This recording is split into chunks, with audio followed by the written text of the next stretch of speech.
ॐ भूर्भुवः स्वः तत्सवितुर्वरेण्यं भर्गो देवस्य धीमहि धियो यो नः प्रचोदयात्।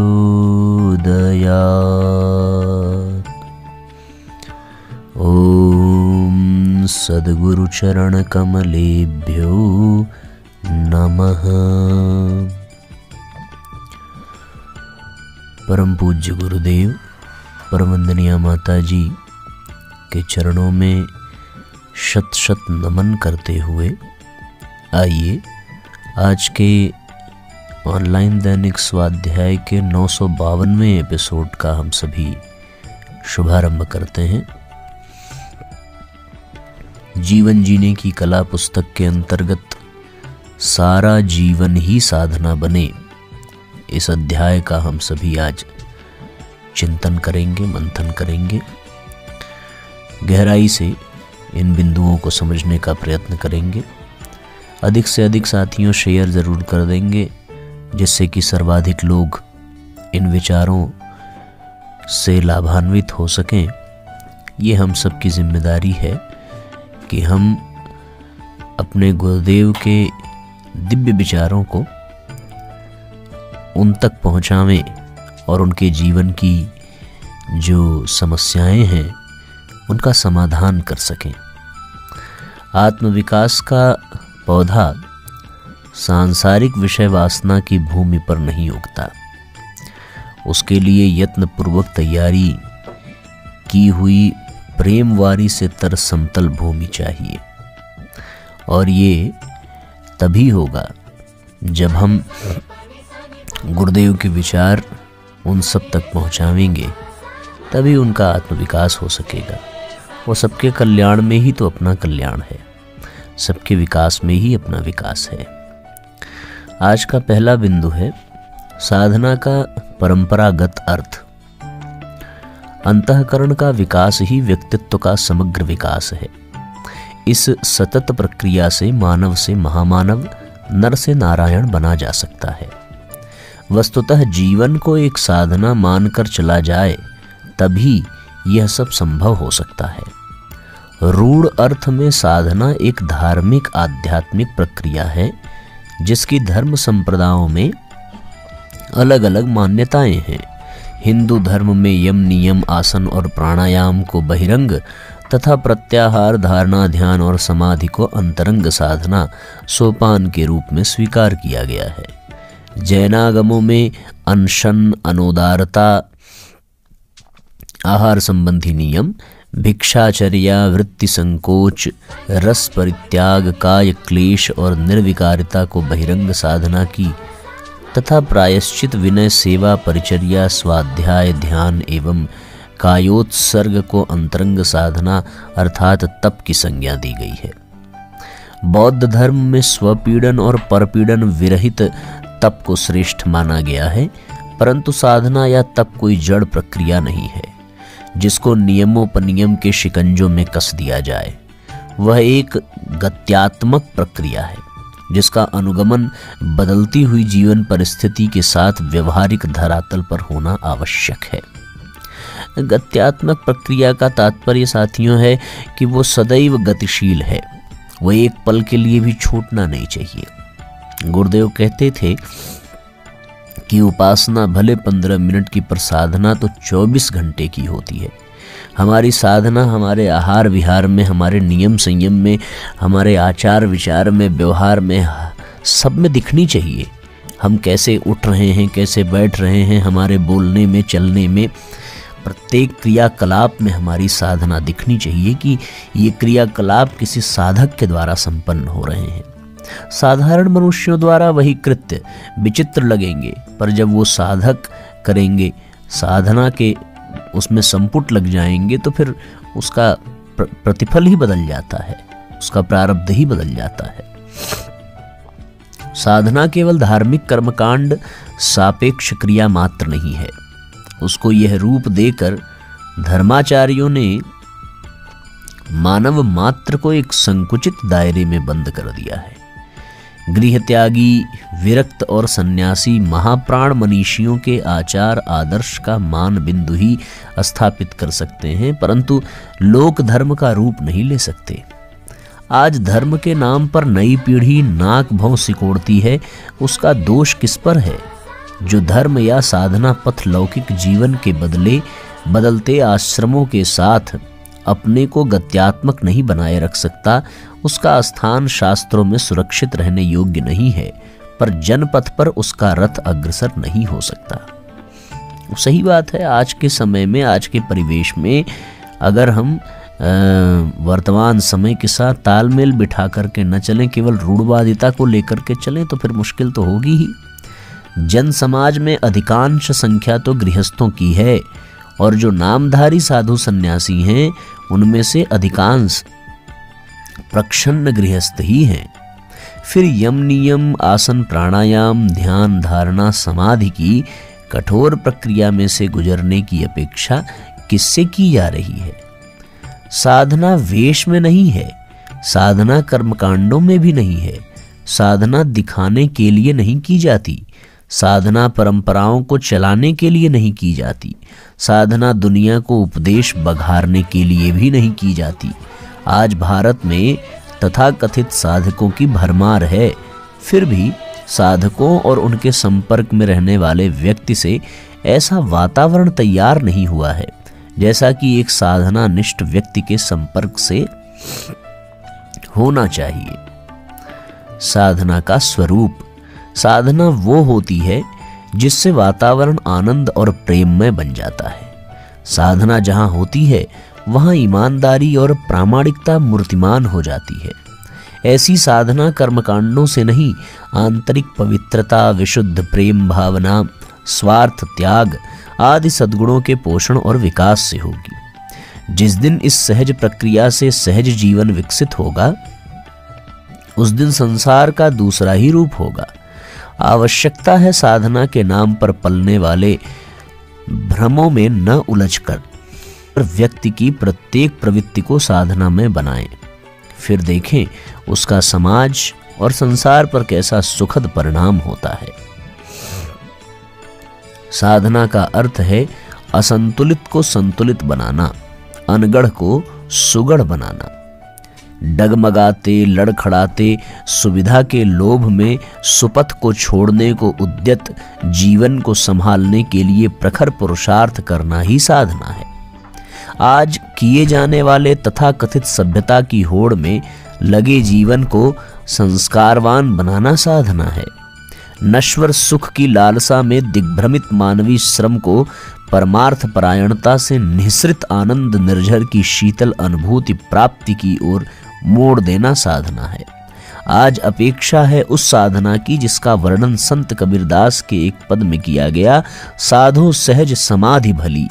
इस पद में कबीर ने नाम समाधि का लिया है, पर वो एक संपूर्ण जीवन साधना का दर्शन है। उन्होंने सारा जीवन दर्शन ही क्रांतिकारी ढंग से प्रस्तुत कर दिया है। नित्य जीवन की सहज क्रियाओं को लेकर महात्मा कबीर ने यह व्यक्त करने का प्रयास किया है कि मनुष्य जीवन की सही दिशा और सच्ची साधना क्या है। लक्ष्य के अनुसार साधना। साधना शब्द अपने आप में कोई अर्थ नहीं रखता, हमने उसमें अपना अर्थ आरोपित कर दिया है, यह अलग बात है। लेकिन शुद्ध रूप में साधना शब्द अर्थ से परे है। अर्थ उसमें तब आता है जब किसी लक्ष्य, उद्देश्य अथवा क्रिया से जुड़ जाता है।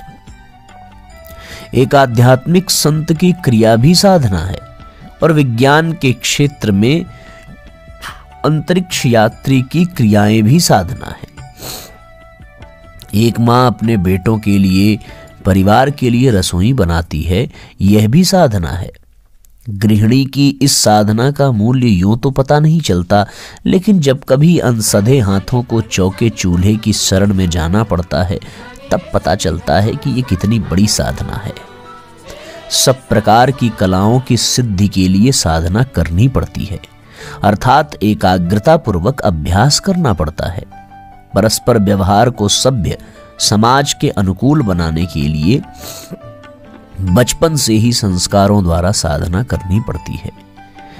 प्रेम, उदारता, सेवा भावना आदि गुणों के लिए भी निरंतर साधना करनी पड़ती है। व्यापार व्यवसाय में भी सैकड़ों बातें ऐसी हैं जो बिना अभ्यास के और बिना परिश्रम के साध्य नहीं होती।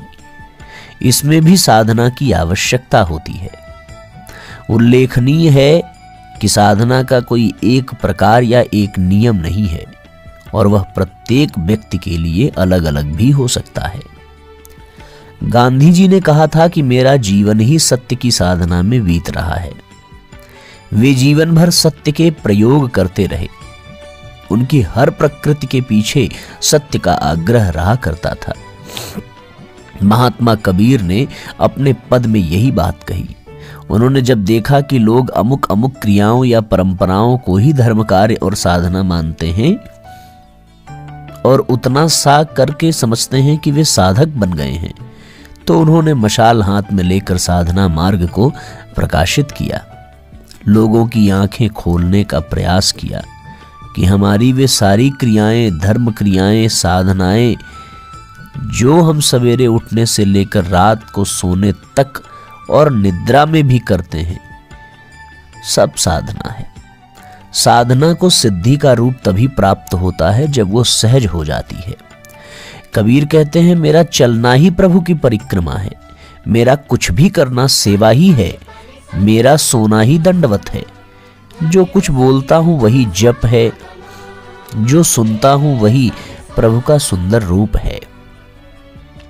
कबीरदास के इस पद से एक बात यह भी स्पष्ट होती है कि हमें अपने व्यक्तिगत, पारिवारिक और सामाजिक कर्तव्यों और उत्तरदायित्वों से कभी विमुख नहीं होना चाहिए और नित्य जीवन की समस्त क्रियाओं में उसी विराट विभु की लीला का, विराट विश्व की सेवा का रस प्राप्त करना चाहिए। साधना के प्रयोजन। इसके अंतर्गत लिखते हैं कि यह खूब अच्छी तरह समझ लेने की बात है कि साधना का पारंपरिक रूप आधुनिक जीवन के संदर्भ में निरुपयोगी बन गया है। इस पुरानी परिभाषा में आज की पीढ़ी के लिए कोई आकर्षण नहीं है। बीज बोने के लिए खेत को जोतना पड़ता है। दीवार खड़ी करने के लिए पहले नींव खोदी जाती है। साधना के यही दो प्रयोजन हैं। एक संचित कुसंस्कारों का उन्मूलन, दूसरे सत्प्रवृत्तियों की सुदृढ़ संभावना। इसे और सरल भाषा में यूं कहा जा सकता है कि अवरोधों को हटाना और सहायक साधनों को बढ़ाना। साधना माली के समान कठोर कर्तव्य जैसी होती है। माली पौधों को खाद पानी देता है, रखवाली करता है और फलने फूलने की स्थिति तक पहुंचाने के लिए निरंतर प्रयत्न करता है। इतने पर भी समय समय पर काट छांट करने में भी चूकता नहीं। यदि वह मोहग्रस्त मन स्थिति बना ले तो फिर पौधों के नीचे खरपतवार को निराना, उखाड़ना और छितराई हुई टहनियों की काट छांट कर सकना उसके लिए संभव न होगा। यह मोहग्रस्तता उसे माली के पवित्र कर्तव्य से च्युत कर देगी और उसके प्रिय उद्यान का विकास ही रुक जाएगा। साधना कठिन होती है क्योंकि हमें अपनी ही कमियों का अध्ययन करना होता है, फिर उनके उन्मूलन के लिए प्रयास पुरुषार्थ करना होता है। हम ही कपड़ा, हम ही धोबी और हम ही रंगरेज हैं। यह स्थिति साधक के लिए कठोर होती है। यह कार्य हम अपने नियमित जीवन, व्यवसाय अथवा उद्योगों में कर सकते हैं। आप अध्यापक हैं तो अध्यापन कार्य को तथा विद्यार्थियों को सुसंस्कारित बनाने का अपना धर्म समझिए। उन्हें ईश्वर स्वरूप मानकर उन्हें श्रेष्ठतम रूप प्रदान करने का प्रयास करिए। आज की अनुशासनहीनता भरे वातावरण में भी जो उपयोग अपने छात्र छात्राओं को सही जीवन दिशा देने का प्रयास करते हैं, उनके प्रति समझदार एवं वयस्क होने पर विद्यार्थी सदैव श्रद्धावनत होते देखे जाते हैं। आप कर्मचारी हैं तो वेतन लेंगे ही, व्यापारी हैं तो लाभ कमाएंगे ही, पर वो लाभ लोभ से इतना ग्रस्त न हो जाए कि आपका व्यापार ही जो आपका धर्म है अधर्म बन जाए। ग्राहक व्यापारी का इष्ट है, इष्ट को रुष्ट नहीं किया जाता। इष्ट एकाग्र एवं निरहंकारिता की अपेक्षा करता है। आपका आत्मीय, विनम्र, सेवा भावना पूर्ण एवं स्नेह संवेदना सिक्त व्यवहार आपके ग्राहक को गदगद कर देगा और वो सदा सदा के लिए आपको अपना समझने लगेगा। रैदास के सेवा भावना, कर्तव्य निष्ठा और मन की एकाग्रता के वशीभूत होकर स्वयं गंगा उनकी कठौती में पहुंची थी। क्यों? रैदास ने किसी तीर्थ स्थल पर जाकर साधना की थी। क्या उन्होंने कोई जप अनुष्ठान किया था अथवा माथे पर लंबा सा तिलक, गले में तुलसी रुद्राक्ष की मालाएं और शरीर पर रामनामी चादर सजाई थी? पशुओं की खाल के जूते गांठने वाले रैदास ने तो अपने काम को ही धर्म, अपने ग्राहक की संतुष्टि को ही पूजा समझा। जो कुछ किया ये समझकर कि प्रभु का कार्य कर रहे हैं, उन्होंने अपने कार्य के माध्यम से ही जीवन साधना की थी। क्या किया जाए? आवश्यकता इस बात की है कि हम सोचें कि हम जो कार्य करते हैं उसी के द्वारा किस प्रकार जीवन साधना कर सकते हैं। दुष्कर्मों के प्रभाव से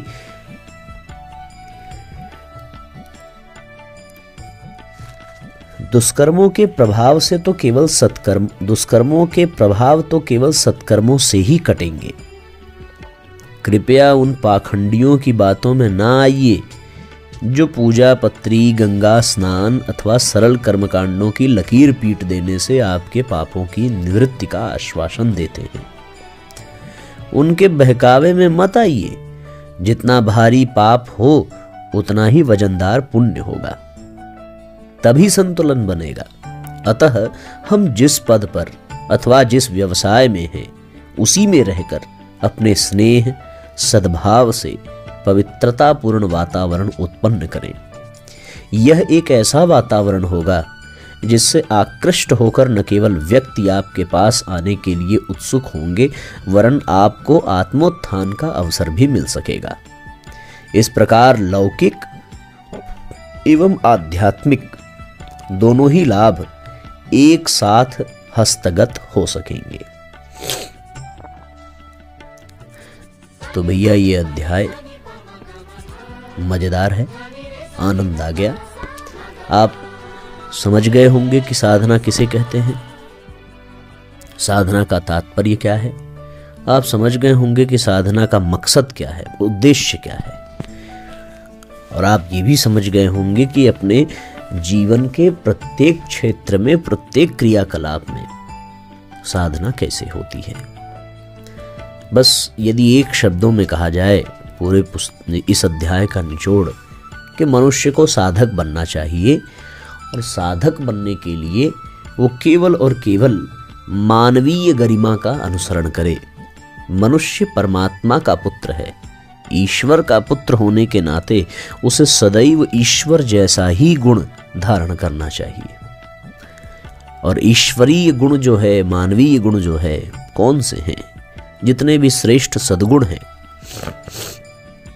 वो सब ईश्वरीय गुण हैं। लोभ, मोह, काम, क्रोध ये सब मानवीय गुण नहीं है। तो मानव बन करके रहे, उसके लिए सबसे बड़ी साधना यही है। वो हर कर्म करते हुए ये विचार करे कि मैं मनुष्य हूँ और मनुष्य होने के नाते क्या यह कर्म मुझे शोभा देता है। यदि वो हर कर्म से पहले ये प्रश्न अपने आप से पूछ ले तो मैं समझता हूँ कि जहाँ कहीं भी वो मनुष्यता को कलंकित कर रहा होगा, अपने आप को तुरंत रोक ले। बस यही साधना है, इसके अतिरिक्त और कुछ करने की आवश्यकता नहीं है। जैसे होता है ना कि मैं एक पिता हूँ तो पिता होने के नाते मेरा क्या कर्तव्य है। तो आप पिता, पुत्र, भाई, बंधु, सखा, मित्र बाद में हैं, पहले तो आप एक इंसान हैं। और इंसान होने के नाते इंसान का क्या कर्तव्य है, इसी बात को अच्छे से समझ लिया जाए तो व्यक्ति साधना के पथ पर आगे बढ़ जाएगा। पहले इंसान तो बने। साधना का उद्देश्य है नर से नारायण बन जाना, साधना का उद्देश्य है पशु से परमात्मा बन जाना। पर हम पहले मनुष्य तो बन पावे, उसके बाद नारायण और परमात्मा की यात्रा करें। आज की स्थिति ये है कि हम मनुष्य ही तो नहीं बन पाते। अब देखें, किसी गधे को ये कभी नहीं कहना पड़ेगा कि भैया आप गधा बन करके रहिए। किसी कुत्ते को आप देखिए तो उसे ये नहीं कहना पड़ेगा कि मिस्टर डॉग आप प्लीज कुत्ता बन करके रहिए, ऐसा आपको कहना नहीं पड़ेगा। पर इंसान को कहना पड़ता है कि भैया इंसान हो, इंसान बन करके रहो। आज का इंसान तो गधा भी बन गया, कुत्ता भी बन गया, शेर भी बन गया, बैल भी बन गया, सब बनते चले जाते हैं, पर वो इंसान ही नहीं बन पाया। बड़ा प्यारा गीत आप लोगों ने सुना होगा, इंसान से नफरत करते हो, भगवान को तुम क्या पाओगे। इंसान को तुम अपना न सके, इंसान को तुम अपना न सके, भगवान को तुम क्या पाओगे। इंसान प्रभु का बंदा है, नफरत ही नरक का फंदा है। इंसान को धोखा देते हो, भगवान को तुम क्या पाओगे, भगवान को तुम क्या पाओगे। तो इसलिए हम पहले इंसान तो बन जाएं। इंसान बन जाएंगे, उसके बाद फिर देवता बनने की यात्रा प्रारंभ होगी। साधना की शुरुआत करने के लिए इंसान बनना पड़ेगा। ये साधना शब्द किसी पशु के लिए नहीं है। ये साधना पशु के लिए प्रताड़ना शब्द है, साधना नहीं है। पशु के लिए प्रताड़ना शब्द, उनको प्रताड़ित करना पड़ता है, अनुशासित करना पड़ता है। पर इंसान के लिए प्रताड़ित शब्द नहीं है, इंसान के लिए साधना। हम सब साधना के पथ पर बढ़े, पर उसकी शुरुआत तब होगी जब हम पहले इंसान तो बन जाएं। और जैसे ही इंसान बन गए, साधना अपने आप प्रारंभ हो जाएगी। व्यक्ति आसानी से साधना करते करते देवता बन जाएगा। इसलिए साथियों, हम लोग यही क्रम अपना लें। और एक और बात आप सबसे कह दूं कि जरा सा ध्यान दीजिए, आपने जिन जिन लोगों को स्वाध्याय में जोड़ा है उनको टटोलते रहिए, उनको इशारा करते रहिए। अगर वो नहीं जुड़ रहे तो उनको प्रेरित करते रहिए। आप उनसे हालचाल लीजिए, उनसे आत्मीयता विकसित करिए, उनसे प्रेम पूर्वक बात करिए कि भैया कहाँ समस्या आ रही है, क्यों नहीं जुड़ पा रहे हो, क्या दिक्कत आ रही है, कौन सा स्वार्थ टकरा गया, कौन सा। कभी कभी ऐसा भी होता है, लोग व्यक्तिगत अपनी किसी दुर्भावना के कारण स्वाध्याय को छोड़ देते हैं। ये स्वाध्याय स्वार्थ से परे है, किसी आसक्ति से परे है। किसी व्यक्तिगत संबंध के नाते स्वाध्याय में मत जुड़िए।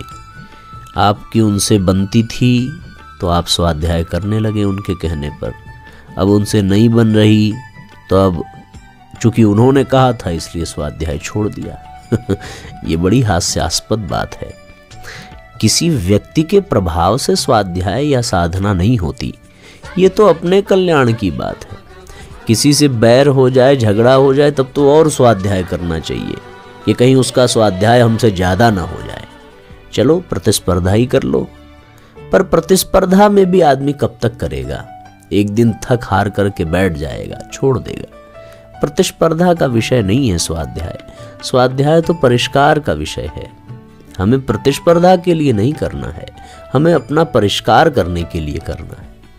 हम अपना उद्धार करने के लिए स्वाध्याय करें। दूसरों के चक्कर में न पड़े। कौन कर रहा है कौन नहीं कर रहा है उसका कोई लाभ मिलने वाला नहीं है। हम हैं तो फिर करेंगे, और किसके लिए? अपने लिए। तो जब अपने लिए का प्रश्न आ गया तो फिर किसी दूसरे को देखने की आवश्यकता ही नहीं है। कई बार ऐसे भी होता है कि उन्होंने तो हमें ग्रुप में जोड़ा, फिर उनसे ऐसा हो गया तो अब मैं नहीं करूँगा उनके कहने पे। ठीक है भाई, नहीं करोगे तो नुकसान किसका? चलो ये भी सही है कि बहुत जगह स्वाध्याय आप कर सकते हैं, बहुत प्रवचन सुन सकते हैं, बहुत उपदेश सुन सकते हैं, गुरुजी की किताब बहुत जगह पढ़ सकते हैं, पर अपने स्वाध्याय में एक बहुत बड़ी विशेषता जो है साथियों, वो आपको कहीं नहीं मिलेगी। विशेषता ये है, मैं ये नहीं कहता कि मैं अच्छे से पढ़ा लेता हूँ, मैं ये नहीं कहता कि हम व्याख्या अच्छे से कर लेते हैं, आपको समझा देंगे अच्छे से, हमसे भी ज़्यादा समझदार आप सब हैं, जो मैं नहीं समझा पाता वो भी आप समझते होंगे। लेकिन हाँ, एक बात का तो गौरव है कि गुरुदेव की कृपा ऐसी है कि हमारा समय कभी बाधित नहीं होता। जो समय है वो निर्धारित समय पर निरंतर चल रहा है, और यही अपने आप में एक बहुत बड़ी बात है कि एक निश्चित समय पर जब कोई काम बार बार हो तो वो एक आदत बन जाती है, आदत से स्वभाव बनता है, स्वभाव से फिर चरित्र बनता है, चरित्र से फिर संस्कार बनता चला जाता है। इसलिए थोड़ा प्रेरित करें, थोड़ा उत्साहित करें कि अवश्य जुड़िए, करिए। गायत्री मंत्र साथ साथ। ओम भूर्भुवः स्वः तत्सवितुर्वरेण्यं भर्गो देवस्य धीमहि धियो यो नः प्रचोदयात्। सभी आत्मीय बंधुओं को बहुत बहुत प्रणाम, बहुत बहुत धन्यवाद। सबको नमस्कार, शुभ रात्रि।